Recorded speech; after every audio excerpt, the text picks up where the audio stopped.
इसकी लेलारी देख ली, हस्तरेखा देख ली, आप इसे ले चले, मैं पत्रा खोल करके इसका नामकरण करता हूँ। और नारद बाबा ने बिटिया दे दी, मैना ले गई। चेहरा नहीं दिखाओ महाराज तुमने। किनका? इनको रानी का। हाँ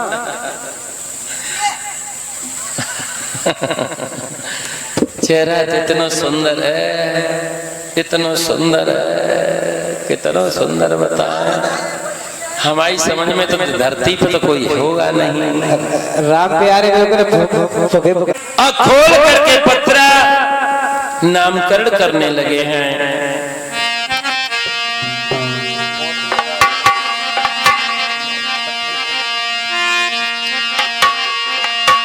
कि नारद बोले अरे गिरिराज सुनो, और ये कन्या नहीं भवानी है।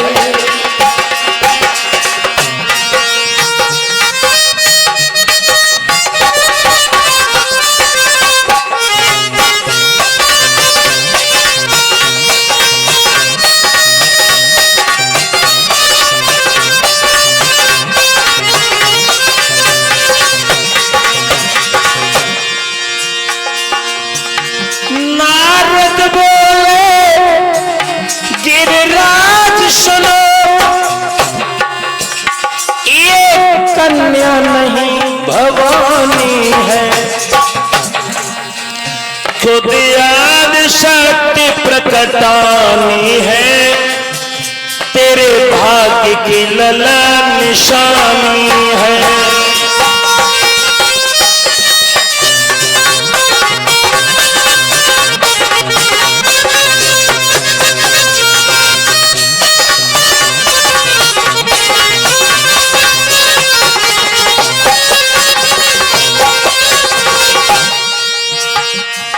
मैना, इसका नाम पार्वती होगा। इसको दुनिया के लोग गिरजा के नाम से जानेंगे, इसको गौरा कहेंगे, इसको हेमनंदिनी कहेंगे, इसको शैलपुत्री कहेंगे, इसको मिथिलेश कुमारी कहेंगे। और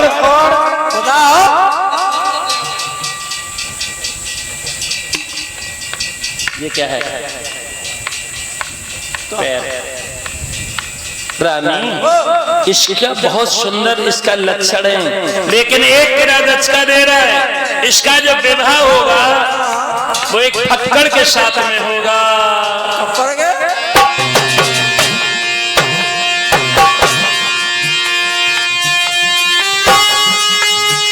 तेरा लोग पूजी पर पाएगी,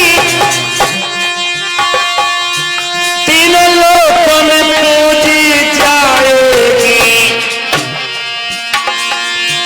पर किसी जटला करते ही जाएगी।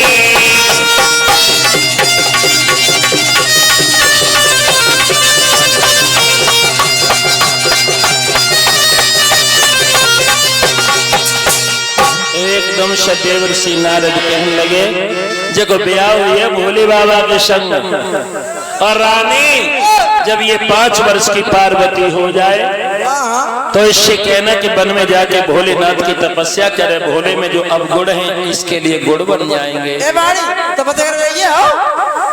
नारायण नारायण करके नारद बाबा चले गए। धीरे धीरे लड़की सियानी भई आंगन में, और जब सियानी लड़की हुई, आहा कितना सुंदर रूप है उसका।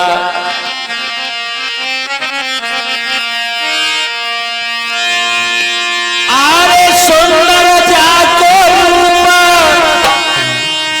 और को करण सके जाकी उपमा, और दिन रात लगी यूं बढ़न लगी जस बढ़त देव को चंद्रमा।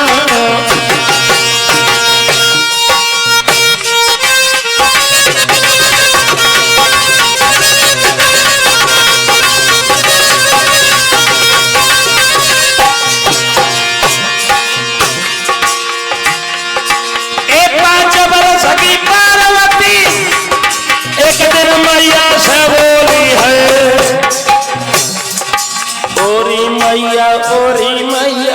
जल की घुंडी खोली है।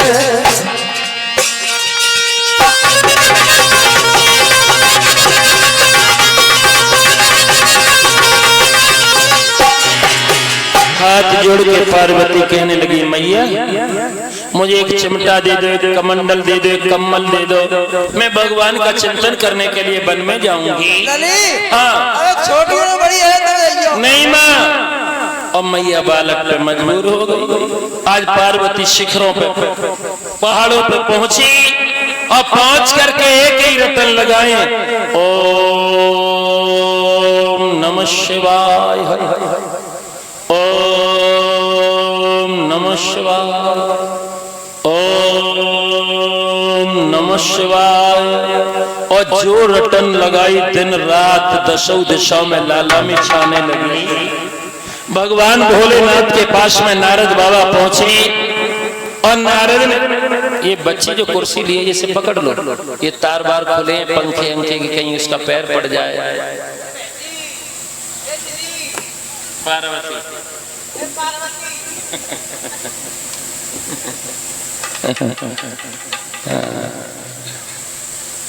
श्रोताओ हुआ ये,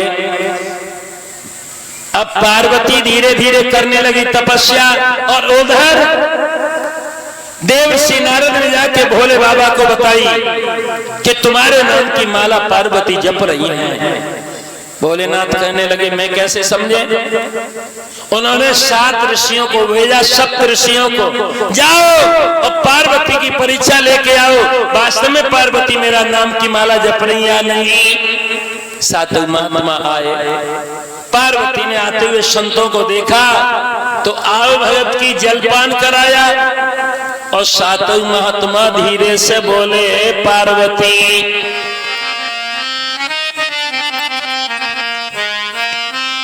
पार्वती तुम किन के लिए तपस्या कर रही हो? बोले बाबा आहा लली, जब ब्याह करो जाते हैं ना तो घर देखा जाए, बर देखा जाए, आमंगनी देखी जाए, मकान दुकान देखी जाए। तुमने वो भोले बाबा पे कुछ देखा है? देखो तुम्हें मालूम नहीं? अरे घर द्वार नहीं रे परिवार नहीं, बाकी गांव में मढ़ैया एक नहीं,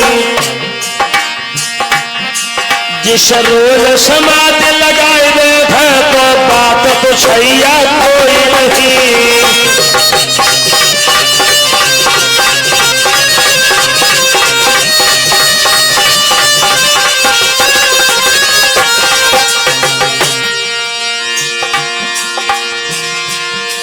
एक बार सती से प्रेम किया और रूठे तो ऐसे रूठे, तड़पाए के मार दिया बन में बैठे सूखे सूखे।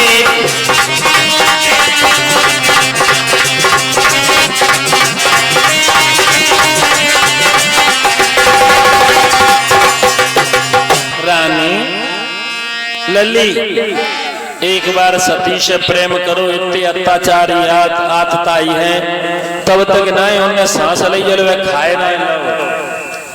ऐसा कर तुम भोले बाबा को छोड़ करके और तुम्हारा विवाह अगर हम करवा दे भगवान विष्णु से तो।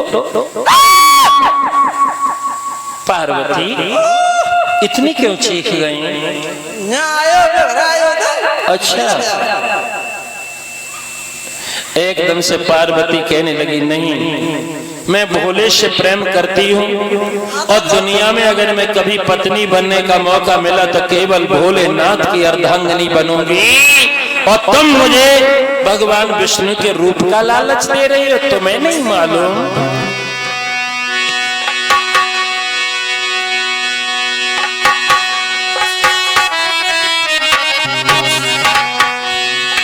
कि दिल के बाजार में दौलत नहीं देखी जाती।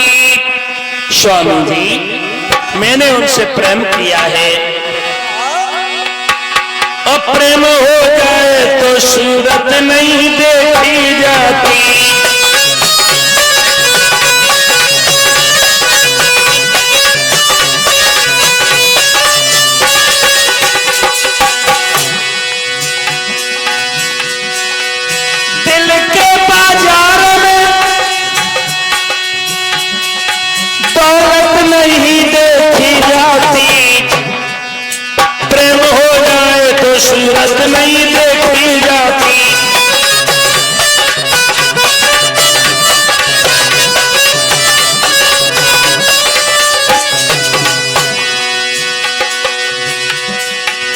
ये न पूछो कि प्रेमी लोग कैसे जिया करते हैं। तुम क्या जानो महात्माओं, हमारी आंखों में जब चारों ओर जब नजर करती तो केवल भोलेनाथ दिखाई देते हैं। ये न पूछो कि प्रेमी लोग कैसे जिया करते हैं, दिल को चीर के टाकों से जिया करते हैं।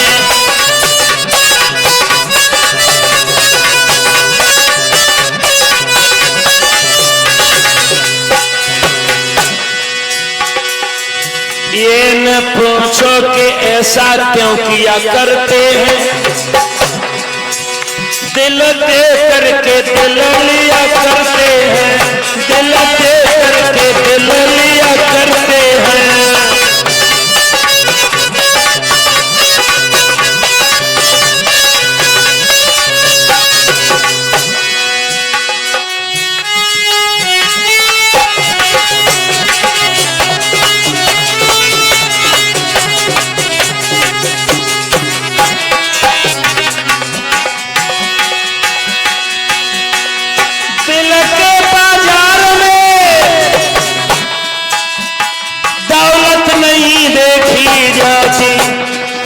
प्रेम हो जाए तो सूरत नहीं देखी जाती।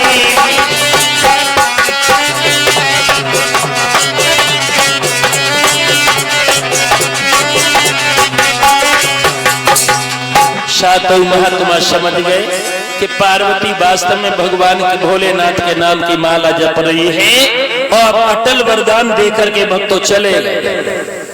नारद बाबा को बताया, नारद ने भोलेनाथ के समक्ष रखा ये प्रस्ताव कि पार्वती तुम्हारे नाम की माला जप रही हैं। अब भोले बाबा कहने लगे कोई लड़का चाहे कि मेरा विवाह हो जाएगा जब तक लड़की के यहाँ से संदेशा नहीं आएगा। अब नारद बाबा समझ गए कि हमें चलना चाहिए, मैना हिमांचल के यहाँ से पत्र लेकर के आना चाहिए। और इधर पार्वती पहुंच गई आंगन में। जैसे ही वर्षों के बाद